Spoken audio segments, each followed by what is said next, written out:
और वेद व्यास जी महाराज ने इस गाथा की रचना करी, जिसमें महात्म्य में एक प्रसंग आया। देवराज ब्राह्मण जुआ खेलना, मदिरा का पान करना, वेश्यागमन करना, चोरी डकैती। आप लोग बतलाओ, क्या सब ये कर्म अच्छे हैं? नहीं। और फिर ब्राह्मण कुल में जन्म लेकर के यदि कोई ऐसे कर्म करे तो अति निंदनीय है। और भगवत गीता कहती है कि ब्राह्मण यदि ऐसे कर्म करता है तो उसको साधारण व्यक्ति से ज्यादा नरक में यातनाएं भोगनी पड़ती। तो ये देवराज नाम का ब्राह्मण महापापी, महादुष्ट, महाखल। एक दिवस की बात है, रात्रि काल में ये डाका डालने के लिए एक जंगल में मार्ग में बैठ गया। सारी रात प्रतीक्षा करी, परंतु इसको कोई मिला नहीं लूटने के। प्रातः काल की वेला, सर्दी का मौसम था। सारी रात ठंड में बैठने के कारण ज्वर से ये पीड़ित हो गया था, इसको सर्दी लग गई।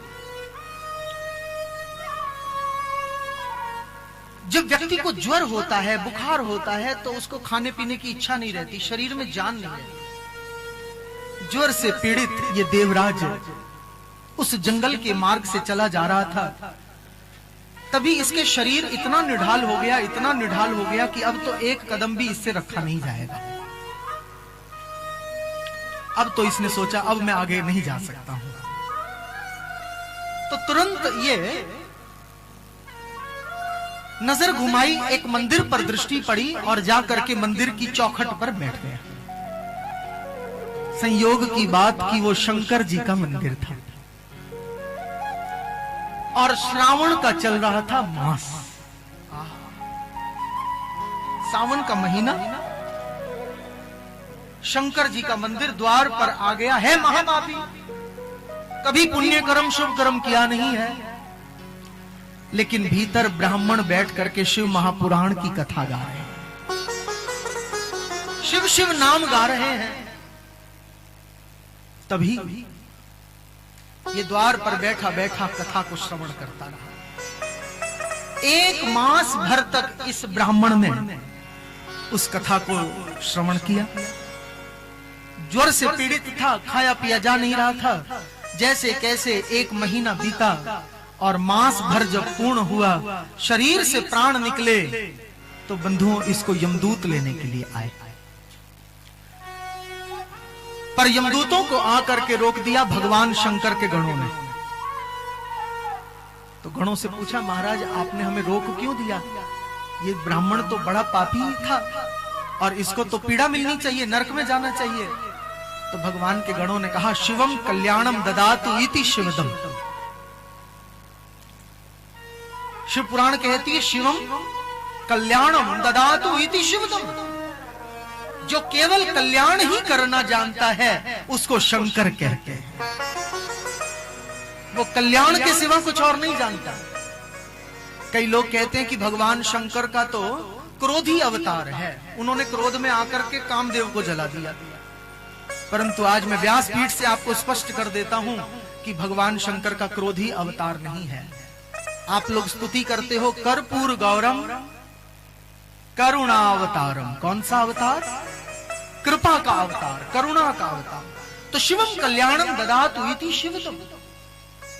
बोले महाराज, इसने भूले से ही सही पर श्रावण के मास में शिव मंदिर की दहलीज पर बैठ करके शिव की महिमा को सुना है, और जो शंकर की महिमा को सुनते हुए प्राण त्याग देता है, बोले वो शिव लोक को ही जाता है।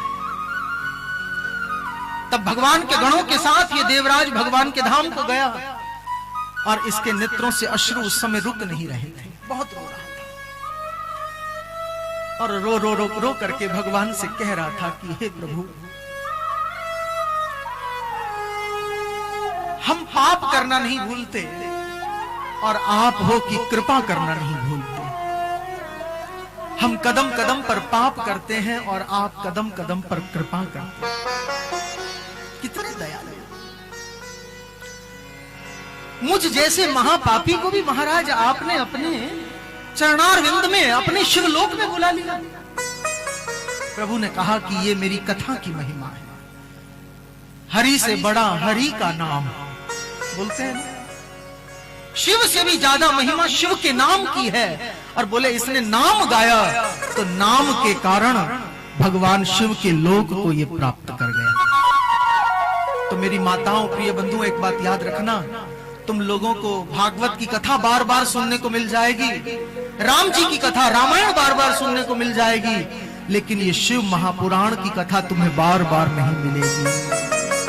इसलिए जितना हो सके इस शिव कथा को गतक करके पीना, खूब पीना। ये 7 ही दिन है पीने के लिए, खूब पीना। और ये शिव कथा ही ऐसी है जो तुम्हें शिवलोक तक प्राप्त करा सकती है। यह लोक भी सुखी करा देगी और परलोक भी सुखी करा देगी। एक बार कह दो, बोलो शंकर भगवान।